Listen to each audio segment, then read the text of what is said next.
Hi everyone, you've chosen a really beneficial day to join us because we're here with Courtney Guertin this morning, the co-founder and CTO of Kiip. Thanks so much for joining us, Courtney. Hey, thanks so much for having me.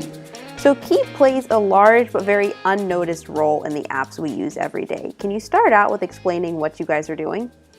Yeah, so we're rewarding your everyday moments and your achievements in, right now, specifically mobile apps. So this could be if you're playing a game, maybe killing some time or having some fun, and you're leveling up in a game. We can reward you for that particular achievement. And we do that by working with a lot of great brands who want to reach people when they're happy. And we do that, though, not only in games, but we're in health and fitness, we're in productivity, we're in food and recipes, and entertainment and music. And so lots of different categories. As more devices and the Internet of Things, and as everything comes online and is basically you're able to track these different moments that happen throughout people's day, and we can give you basically that, surprise and delight, that virtual high five. So what is the most meaningful and clever mobile ad you've ever seen? I mean, is there something that you've seen in the past that's impacted your work today? Let's see here. Well, anything that's very contextually relevant, I think, is something that is super impactful. For example, some Instagram ads are actually quite. I follow a lot of Red Bull. I follow a lot of action sports, and National Geographic. And when you combine in a certain experience, if people use Instagram in lots of different ways, my particular thing is I follow people from around the world. So, when I get up in the morning, if I load Instagram, I get a quick trip around the world in like a minute or 2 minutes. Mm-hmm. And it's very fun and fascinating. And when I'm looking at something of like some cool people doing some adventurous things in Indonesia, and then you see a National Geographic There's a great Instagram. Yeah, it's incredible. And then you could tie it in with like some sponsored content that actually has like travel associated with it. It makes the experience it's not jarring. And so I wouldn't say it like wowed me, but it was delightful, and it made me actually want to research that a little bit more and see what kind of trip off. They did some trip planning things and check that out. So, and I love that even Snapchat now will like show you just everyone's snaps from around the world. So do you think that integrated is here to stay then? I think, in terms of integrating directly into like native advertising, is that kind of what you're getting at? Or yeah. I mean, it's. Each time you invoke your phone, you're going into, you're invoking your phone in a time of need or want. Like, I want to log this run, or I really want to watch a video, or I'm searching for a recipe. And each experience has basically its own user interface, something that ties it really well with what that person's doing in that action. And to make something to make something a little bit, if you're going to surprise and delight someone or to show an advertising, like just a regular ad, you have to have it play a part of that user experience. You don't want to just slap on a banner and just have something that doesn't fit the look and feel of what that user's actually doing. Well, flashing banners are the best. So. Yeah, exactly. It's, just have it swipe and blink and shut your phone off. I love that you brought up Instagram, Courtney, because I just realized a couple days ago going through my feed, I was like, oh, that's an advertisement actually, and it fits so well in. Mm-hmm. So if I'm a company and I'm coming to Kiip, what is your best recommendation to integrate rewards and advertisements into my platform with that natural feel? So a great one is figuring out, all right, who are the users that you're trying to reach? And this could be fitness users, and great. So we could reward someone with a variety of things. So we'll talk to the company. They might have rewards that they want to give away themselves. We have a lot of other partners that we work with to also offer up rewards. So for example, one of the things that we did with Propel Fitness Water, they want to reach people. They have this new Propel Fitness powder drink. They want to reach people with that. So when someone's completed a run and they did a 5K, or it was their third 5K of the week, something like that, they can then reward them with this, and they'll actually be mailed to their house. So like they actually get from their physical activity, they get a physical reward. And I think that's extremely powerful when you can tie an online experience to an offline in certain cases. But also we do have digital rewards, and these are very popular. They're easier to distribute. And I think that unlocking, for example, free music. So for your next run, you can have that like power ballad to get you through the next mile, right? And so we have a variety of things, and it's the reward mix, but it all has to be contextually relevant. You know, showing a McDonald's reward right when you got done running a 5K, yeah, perfect, is not actually it's not the right reward for that moment. So it has to be contextually relevant. Right, and the popularity of that is pretty obvious because you guys have more than doubled your user base. So how are you guys scaling so quickly? Yeah, so with the help of basically a great team and user experience. So the things we do is obviously try to create partnerships with these developers in their app ecosystem.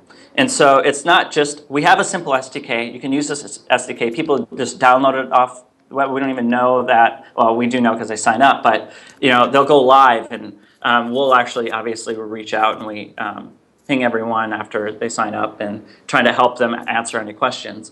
But for bigger partnership deals, we have the ability to kind of customize that experience. So if you use AnyDo, a productivity app, they kind of walk you through, what is reward in AnyDo, and then they have a nice custom experience that fits very well into their flow. So you finish a to-do list, you're greeted with reward sometimes, and with that is just a very nice, user experience. And right when you're done redeeming the reward, you go right back to the application. And so you're not taken off, and you can go download your song later, or you can, if you're going to get something mailed to you, you can fill that out later. The experience really is geared towards what that user's doing and what that app ecosystem's doing. Great. So now you're in charge of product and engineering. So how do you choose the technologies that you use to best improve your systems? Because there are so many shiny tools and toys out there, and they're distracting sometimes. Yeah, so I guess it's we say no a lot. So we definitely are excited about new technologies, and we'll research them. And we use the right tools for the right job. So we're primarily a Python shop. That came because I was working on a project in Python, and I like Tornado's platform, and it worked well with me. I know a lot of people that also used Python, and it was very comfortable. So we started out with that platform. That's pretty much stayed true today after 4 years. But we've mixed in some services. As we scale, we need to add different services. Some of these services have been written in Go. Other services, actually one of the ones that we use for our basically our logging and is written in Erlang. And that helps us with it. It's a very powerful tool. Internally, we call it Iris. We're actually thinking about maybe open sourcing some of these tools. And we actually have. So we've written, we have a Bloom filter. This is kind of technical, but Bloom filter, Hyperlog. We have a great StatsD library. These are 3 very powerful tools that we've open sourced to the community over the past 3-4 years.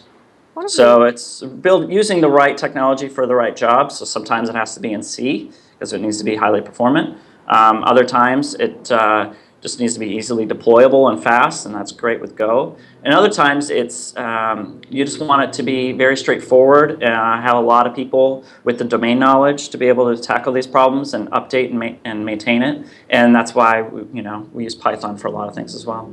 Very cool. And I love how you said the right technology for the right time. And I know you guys introduced an automation platform for some of your companies to use. When do you think is the best time to automate things, and when's the best time to have that human interaction? So You want to automate a lot of things up front if you can, but having the right metrics and tools in place and monitoring to know when you should go in and have that human touch. So we definitely reach out to everyone that signs up. That human touch will always be there, and I think that's very important. But hey, someone only made it this far through the flow. It's really hard with all the things that we go on all the time to send that automatic message. So we know it's tied to a particular business development person. We can have that just email out, and it'll also email the business development person. Hey, we reached out to this person on your behalf. Here's the message. You maybe want to follow up again too, just so that the engine keeps moving, right? And the having a nice self-service. People are very capable, especially if you have good documentation, just diving in and getting their hands dirty. And they might do this on a weekend. They might do this at 2 o'clock in the morning.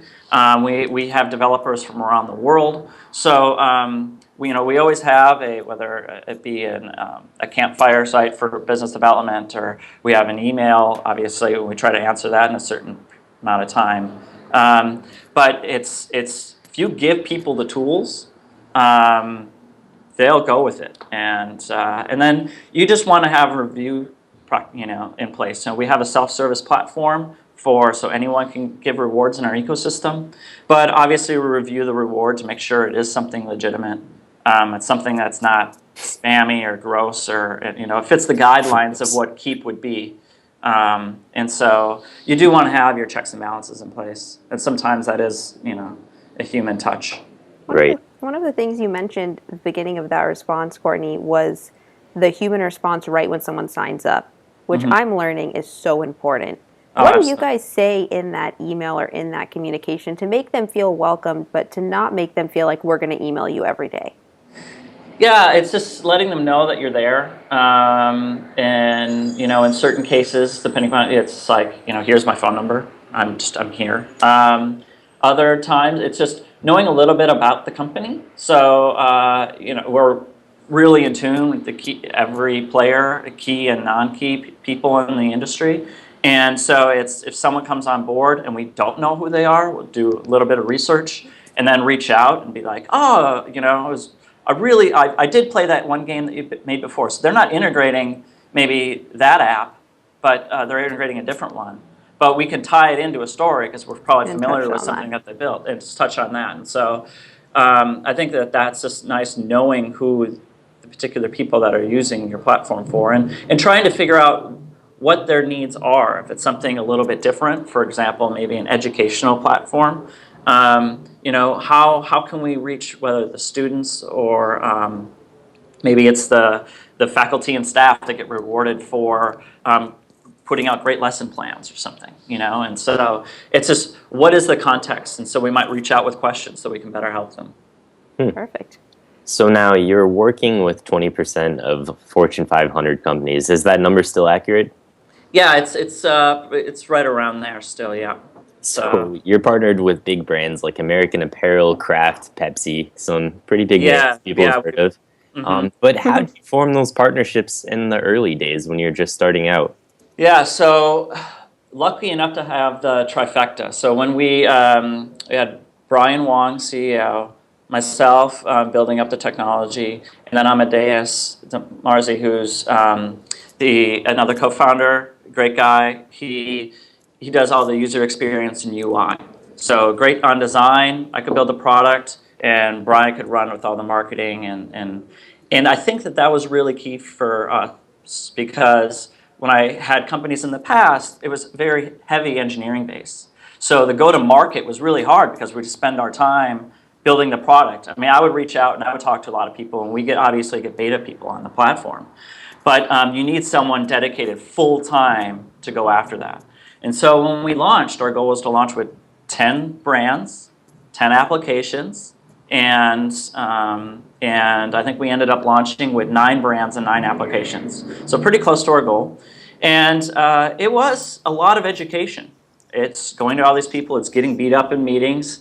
And but now it's coming back with you really believe in this story. We're creating a new category. It's not just advertising. It's a new way to market, engage, reward, delight users. And this really, when you're talking to people, they don't buy that. There's no category where it's like, oh, rewards. Like we created that, and so it's you have to get your own cheerleaders internally in some organizations.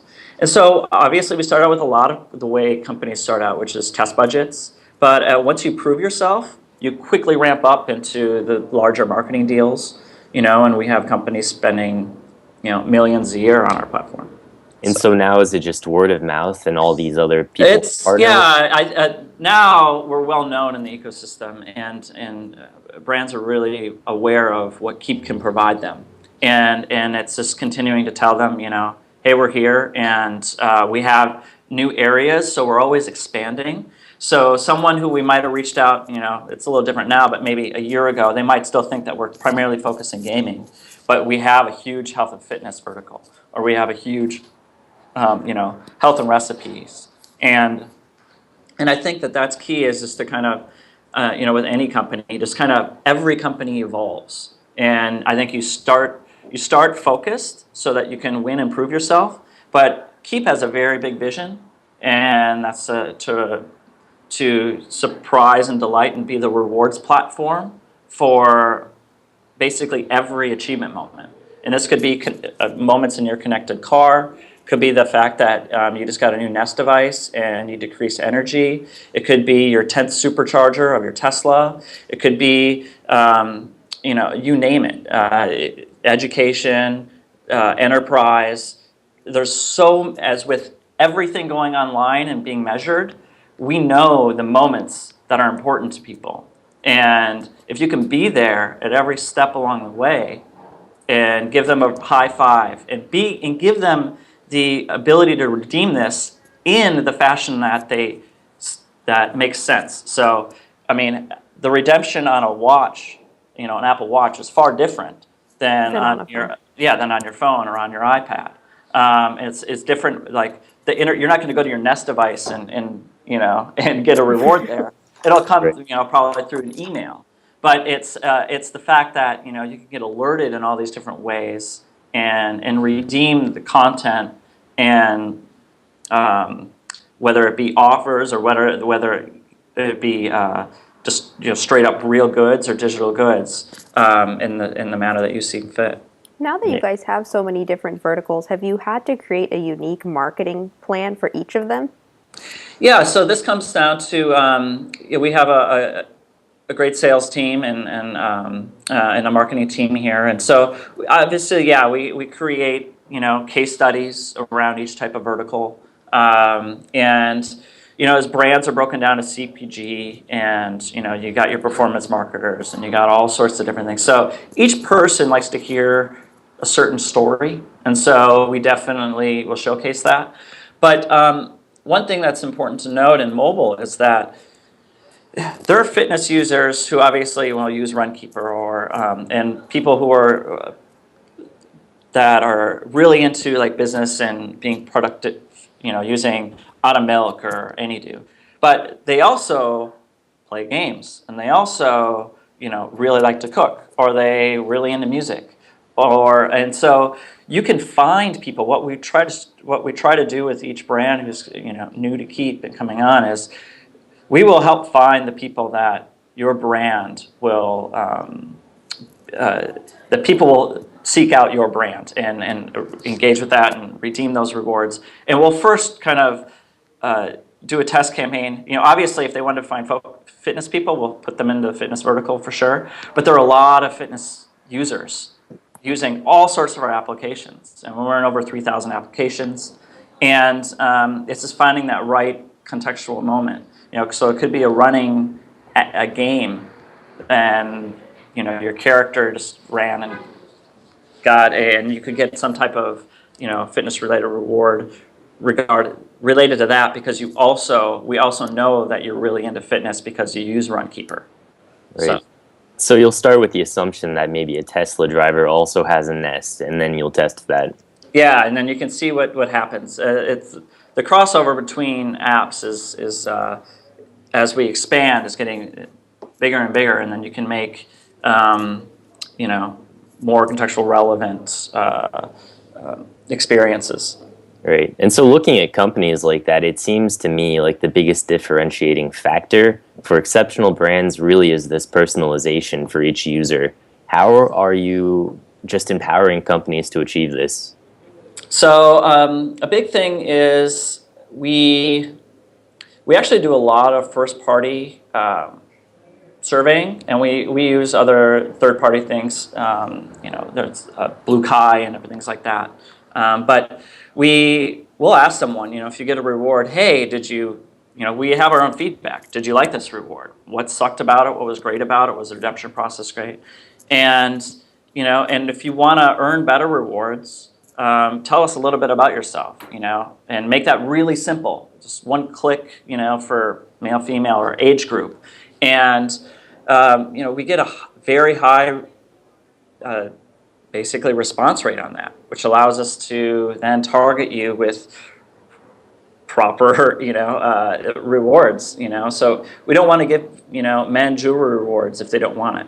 And so I think that's the key. And so it's just reaching out to our users, asking them kind of what they want, what their interests are, and then tailoring the experience to that. So, because you want to people like to be acknowledged, and they like to, be given that kind of surprise and delight and that high five.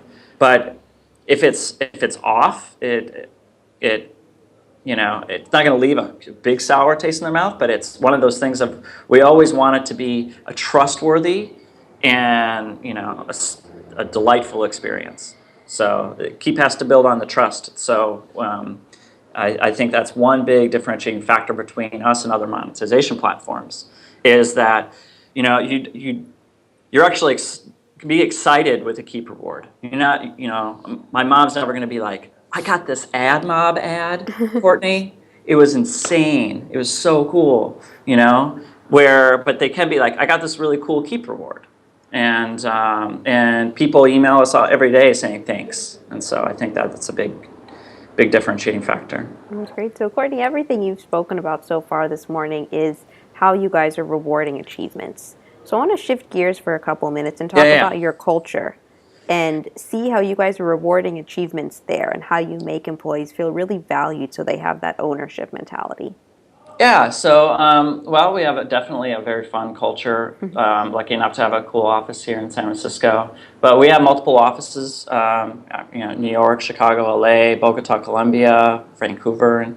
And so it's reaching out, having, fun activities. Yesterday there was a costume contest and rewarded people for best costumes. What was the best one? Actually, so we had we had Charlie Chaplin. Girl Sheena, it was amazing. I wish I could just show you the photo. And we had a Chick-fil-A and a cow with like more chicken. And actually, we went. I don't know if you've heard of. There's a big house here called the Winchester House. Maybe we can throw it in the YouTube or whatever. Yeah. And it's crazy house. And we just took the team there for a half-day trip. Stopped at Chick-fil-A, and there's a long story with that too, which was pretty. Were you guys in the cow costume when you went to Chick-fil-A? And what's really cool is the Chick-fil-A employees were the judges. Oh. And we kind of, we did plan this, and then it was really well put together. Charisse Bradley is kind of our culture champion here, and she does a fantastic job. But it's having it's being open-minded. It's having a fun atmosphere. It's listening to employees when they have suggestions. It's having a flat organization. Ideas come from everywhere. People want to be challenged, and if they can see their ideas come, not top down, and see it actually come through and become a realized thing, whether it be a product feature, a process within the organization, lunch and learn. Like one of the things was, hey, we have all these ideas. Let's do a lunch and learn. And so it started out with just the technology company, but other people were like, well, we want to know more.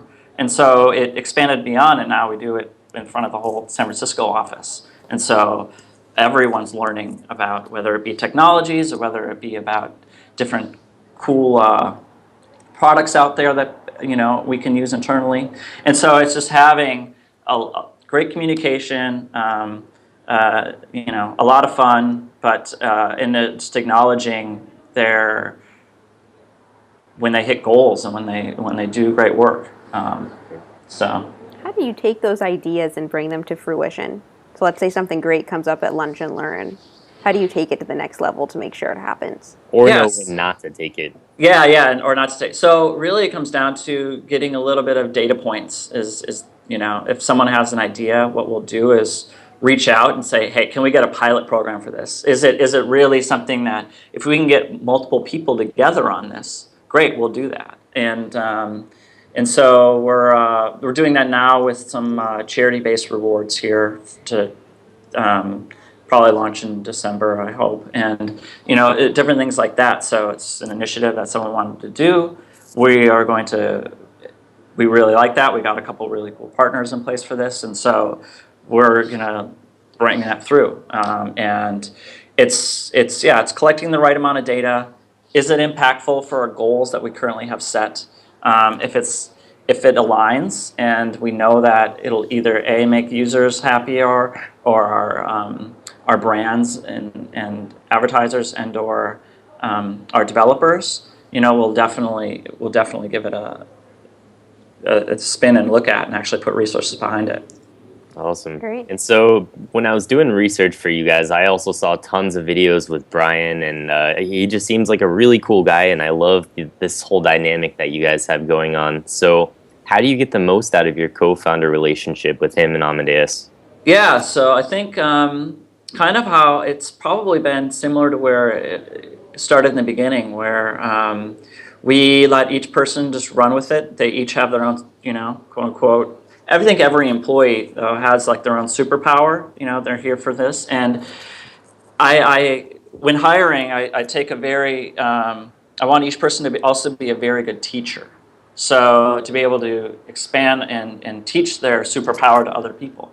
And so Brian's very good at getting out there, getting other people excited about Kiip, doing it's a lot of teaching, it's a lot of the guy runs, people are like, oh, it looks like he had a Red Bull. It's like, no, his body is Red Bull. I mean, he's like that 24/7. I've never met anyone like that. No joke. He will fly from LA to New York to London and have red eyes and get up and have an 8 a.m. big meeting in New York, get on a plane, go to London and keynote a big conference. Not just have that be his only thing that he did in London that day. Line up 4 other meetings with huge agencies in front of all the CMOs and present in front of all of them. Research an office space there, and then come back to an all-hands meeting here at the office. So do you get that he's not doing enough, or what? Yeah, he's a slacker. We have to whip him a lot. How do you avoid burnout? We've been very lucky to have a good work-life balance. I'm not saying that we don't work weekends sometimes, but to tell you the truth, we've hired enough so that when people do feel the stress coming on, we'll hear about it in one-on-ones, or we'll hear it here. We'll be like, is this temporary, or is this really part of the growth, whether it was planned or unplanned? So we might need to bring in people earlier. And we've done a lot of hiring over the past, our whole career. But there's peaks and valleys for a lot of companies of when you have a lot of hiring.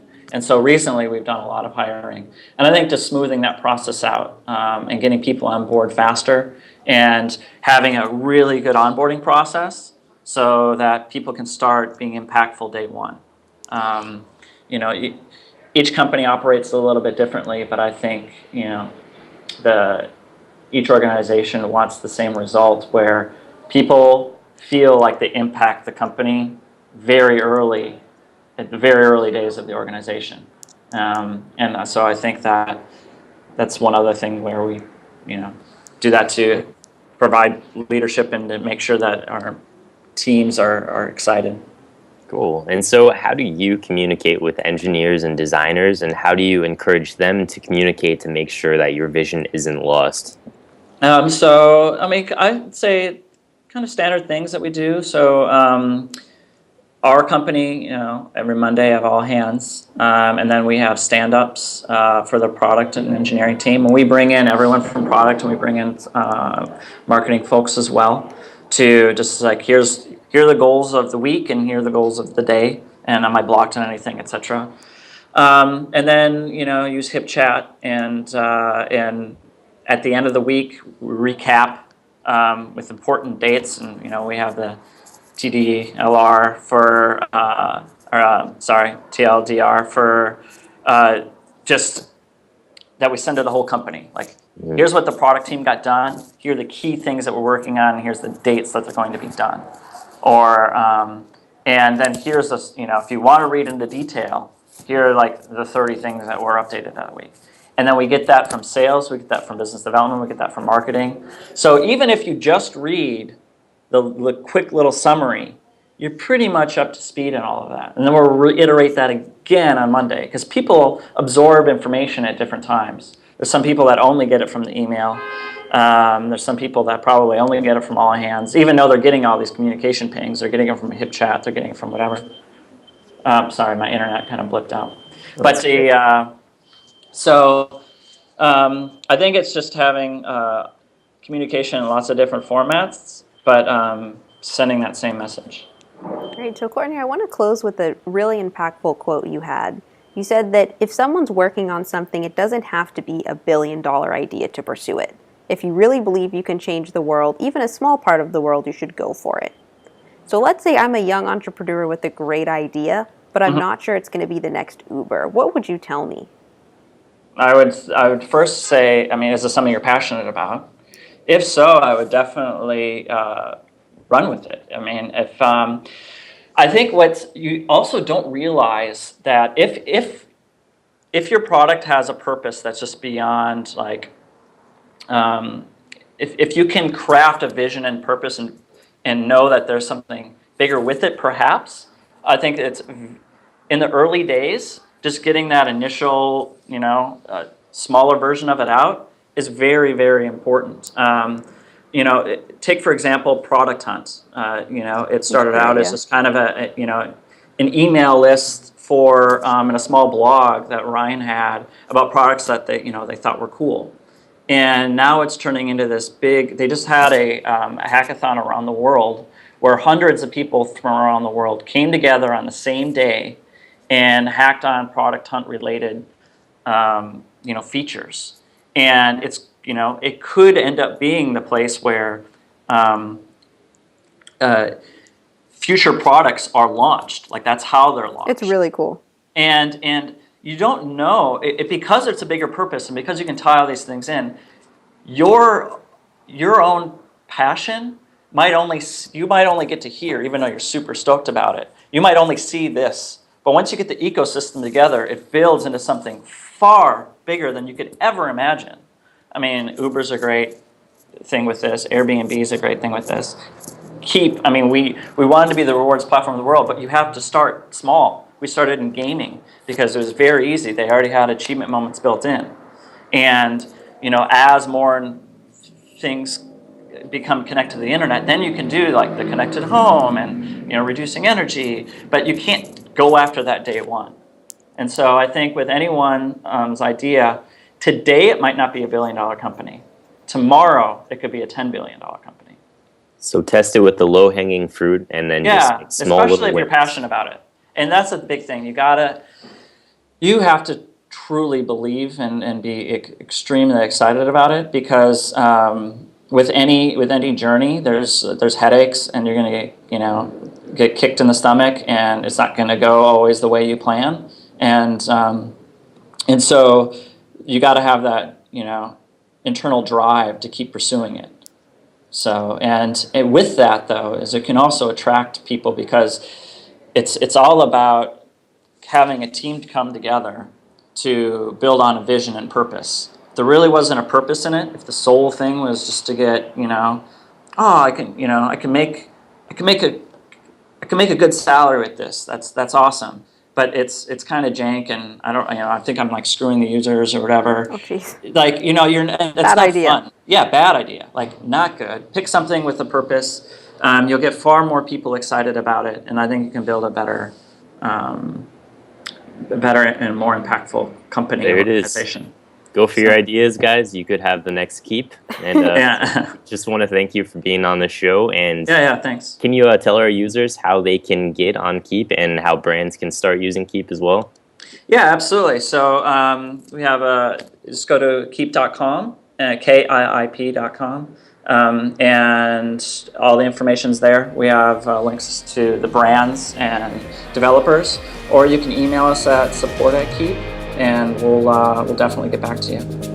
Perfect. Cool. Thank you so Thank much. you. Hey, cheers, guys. Thank you so much. Really appreciate it.